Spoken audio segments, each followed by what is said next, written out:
bienvenue, hein, donc quand même dans le nouveau FH. Je vous les ai démarré.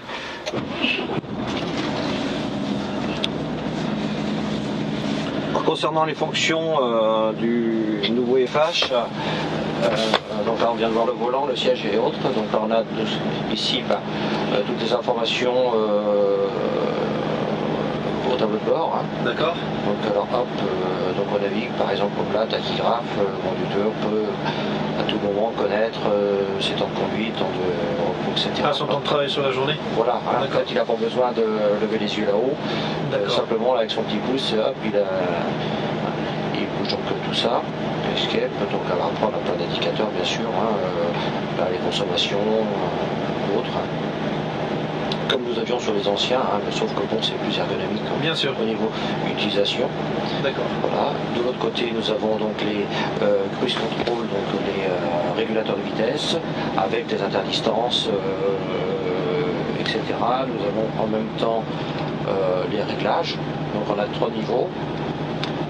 Donc comme là, par exemple, il est réglé à 81, donc il va me tenir ça à 81, et dans les descentes, il va me retenir à 85. Voilà, d'accord. Oui, une petite plage de tolérance. Voilà, entre les deux. Quoi. Voilà. Et puis donc on a les resets, etc. Tout ça, ça d'accord. va changer. Et donc on a la consommation instantanée, voilà. En permanence. Instantanée en permanence. Alors donc hop. Indicateur ordinateur de bord, voilà, consommation de carburant. Là on est à l'arrêt, on est en litreur bien sûr. Et puis après on a la remise à zéro, là on peut la remettre à zéro, on va faire un circuit de combien de kilomètres? Bon voilà juste le circuit de la piste. Ah sur la piste, d'accord. Ouais, faites plutôt sur la route quand vous êtes sur la route. D'accord, voilà. Ce sera plus judicieux. Quoi. Ouais, et sur la route on va vous parler de l'IC, etc. D'accord.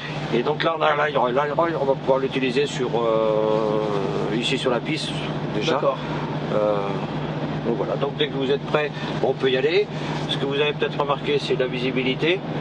Ouais. Les rétroviseurs beaucoup mieux placés, donc pas de visibilité derrière. Ouais, on a caché l'angle mort qu'on avait sur l'ancien. Voilà, tout à fait. Hein, donc ça c'est très bien parce que c'est le premier truc qu'on s'est aperçu en montant dans les camions. Je vais mettre les givrants là, voilà. Ouais, peut-être, ouais. Parce qu'on n'a pas le soleil ici là. On l'avait commandé. Bah ouais. Et donc le frein de parc? Alors le frein de parc, c'est un frein électrique. Ah d'accord. Alors soit qu'on appuie dessus pour l'enlever, ou soit comme la voiture, on le met sur A, donc puisque pour partir en. D'accord, et il va s'enlever automatiquement. Il va s'enlever automatiquement. D'accord. J'aime bien là. D'accord, là on le met. Alors pour mettre le frein, il faut tirer, il y a un petit cran. Ah voilà. D'accord. Hein, ça faut bien. D'accord. Et là après vous appuyez, vous l'enlevez, ou sinon, si vous avancez, il part. D'accord.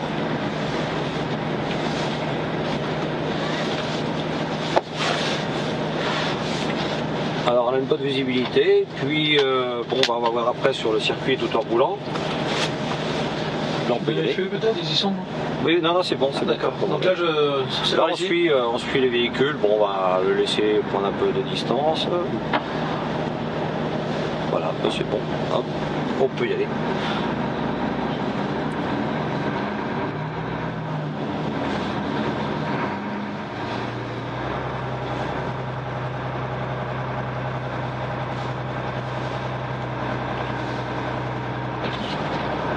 On a une télécommande sur la gauche, qui est une télécommande qui est très pratique parce qu'elle est amovible.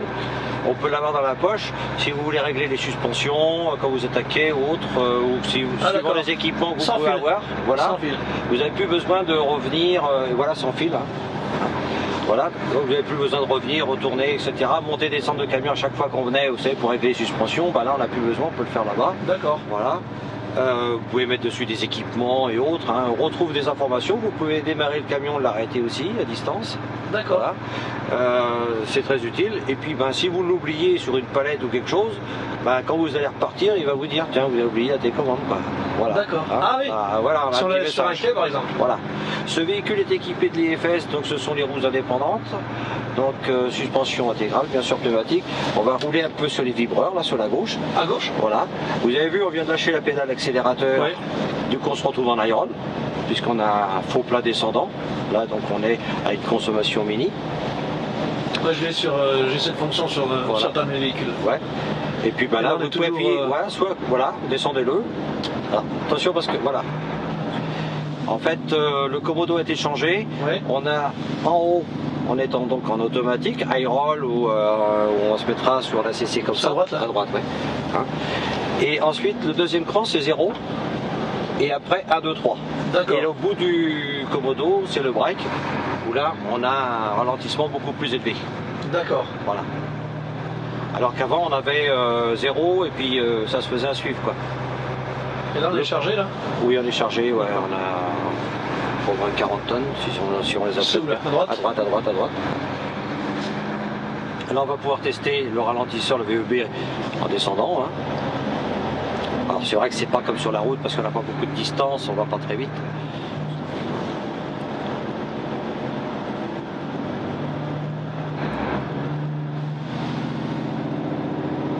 Et si vous appuyez sur le bout. Sur le bout là? Ouais, juste une impulsion, ouais. Ah, bah, on a peut-être déjà. Ah oui, on a un maximum là, déjà. C'est quelle fonction le petit bouton en haut là? C'est à ce moment-là, on a une puissance supérieure pour nous ralentir. D'accord. Voilà. Donc dans les priorités, on suit les petits panneaux bleus hein, de chez Volvo. D'accord. Et là-bas, on prendra à droite.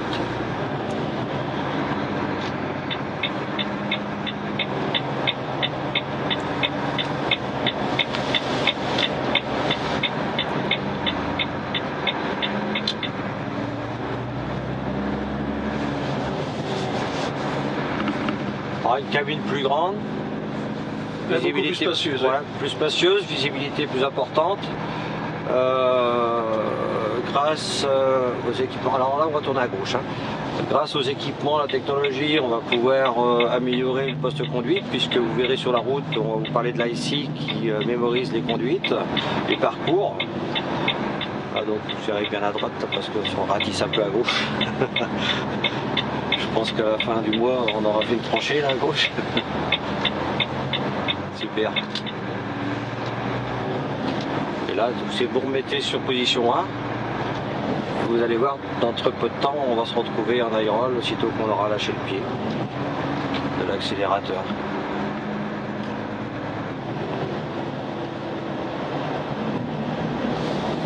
Oui, il est beaucoup plus sensible que les anciens. En fait, oui. hein, voilà, hein, c'est plus précis. Les Komodo sont mieux placés, je trouve aussi, parce que plus ergonomique, plus long. Ouais, plus, voilà. Plus long. Après, on va prendre à gauche.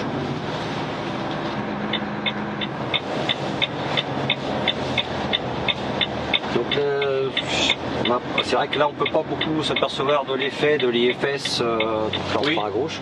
Hein, mais on a celui-là, il est en suspension indépendante à l'avant. Voilà, tout à fait. Suspension et roue indépendante. Hein. Donc c'est des croisillons. Hein, d'accord. Voilà. On a un meilleur tenue de cap en fait. C'est à droite. Oui, à droite. Ouais. Alors bien sûr, la direction c'est une crémaillère. Donc vous pouvez y aller.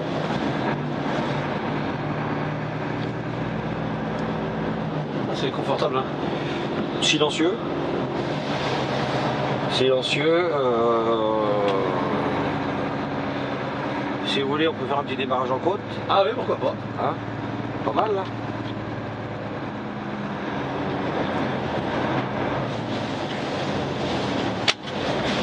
Donc on a l'aide aussi du démarrage en côte. Alors, comme sur l'ancien.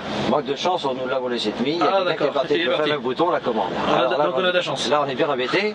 Donc si je lâche ma pédale de frein, bien sûr qu'est-ce qui va se passer? On va reculer. Voilà. Alors bien sûr j'ai la solution du frein. Voilà. Mais aussi j'ai sur ma commande ici, j'ai ma commande pour faire des essais de traction. Quand j'atteins une semi-remorque, je ne suis pas très sûr. Il faut bien que j'essaye quand même. Ah donc on fait la SMI là. Voilà, donc je vous laisse faire. Ah il y a deux écrans. Alors, premier cran c'est la SMI, deuxième cran c'est l'ensemble. D'accord. Donc je vous laisse tirer dessus, vous lâchez votre pédale de frein. Voilà. Et là vous accélérez, vous lâchez la manette en même temps.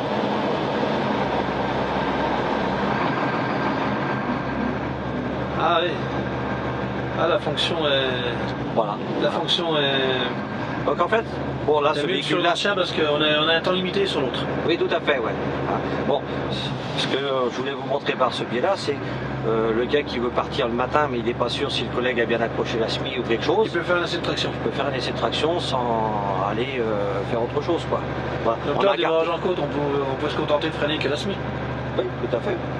Oui, que la SMI ou genre après, chacun voit suivant la situation. Donc si on est en solo, On est obligé d'aller jusqu'au deuxième cran pour un démarrage en côte. Oui, tout à fait. D'accord.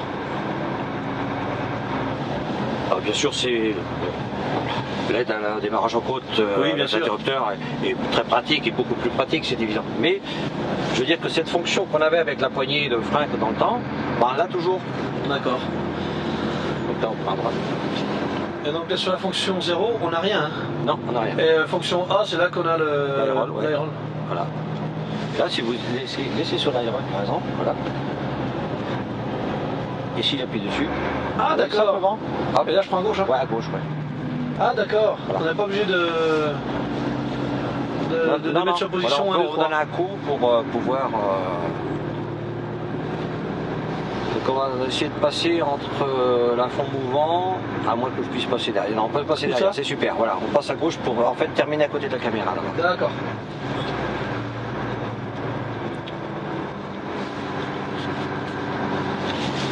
Alors, les camions comme ça, on va pouvoir diminuer les consommations à peu près de 10-11%, hein, à la fois avec une formation plus sur la gauche. Comme ça, oui, voilà. Comme ça. Parce que moi, de toute façon, pour repartir, je suis obligé d'écarter un peu. Avec, voilà, c'est bien, c'est bien. Bon, je vais peut-être me raligner quand même. Ouais, non, c'est bon. Voilà. C'est comme vous voulez. Consommation réduite avec un peu de formation, bien entendu. Vous avez un gros parc, vous avez 5 tracteurs et une quinzaine de porteurs. Ah oui. Tout en Volvo 70%. D'accord, c'est bien. Voilà. Donc là, j'ai mis mon frein de parc. Voilà.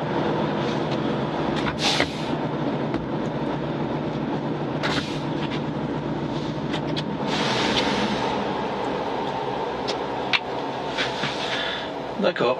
Qu'en pensez-vous de ce petit véhicule? C'est une conduite très souple, très agréable, beaucoup plus silencieux. On a une crémaillère là, donc en fait dans le volant on le sent. On sent la petite différence. Je n'ai pas posé la question, mais on sent vraiment. Voilà. Puis quand on est passé sur les petits vibreurs là, ouais, tout à fait. On sent qu'on est indépendant à l'avant.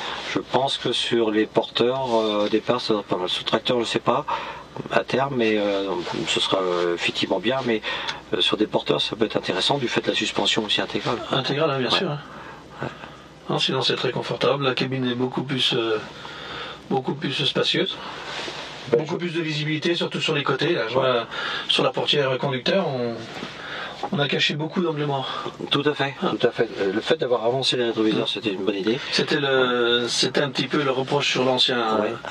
Sur l'ancien, il fallait se déplacer il faut avoir une certaine mobilité dans la cabine. Il fallait se déplacer pour. Tout à fait, tout à fait. Et on cachait quasiment un camion. Bien sûr. Et ces véhicules sont équipés les interdistances. S'il y a quelqu'un qui vient se mettre entre nous deux, paf, on a tout de suite une alerte d'urgence avec un témoin ici si dans l'angle mort il y a un véhicule, quand on veut tourner à droite, par exemple, si on met un clignotant. Voilà. Alors après, là-dedans, bien sûr, il y a des options, il y a des séries et ça, donc là, il faut se rapprocher des commerciaux pour tout ça. Voilà quoi. Hein. Non mais vraiment un très beau véhicule. Très très beau véhicule, oui, tout à fait. Ouais. Je vais dire que c'est une voiture poids lourd. Exactement. Hein.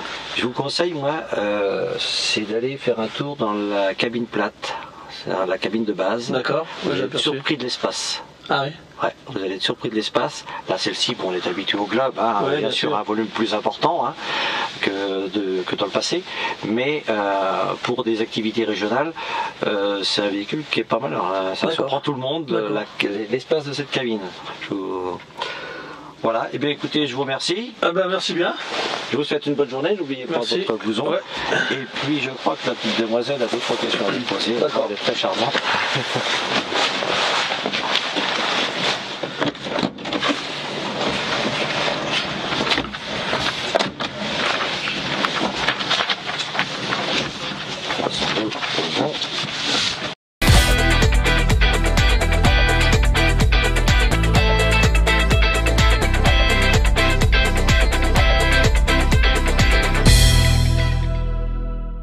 Quelles sont vos impressions générales après cet essai du nouveau Volvo FH ? Bien, très beau véhicule, beaucoup plus de volume à l'intérieur, une cabine beaucoup plus spacieuse. On a caché beaucoup d'angles morts qu'on avait sur l'ancienne version. Une conduite beaucoup plus souple, notamment le modèle que j'ai essayé est équipé des suspensions indépendantes à l'avant. Donc j'ai eu l'occasion d'aller sur un bout de parcours accidenté et on a une suspension beaucoup plus agréable, une tenue de route meilleure et puis un confort de conduite à l'intérieur beaucoup plus bien supérieur à l'ancien modèle. Alors en résumé, quel aspect de ce nouveau Volvo FH vous a particulièrement séduit ?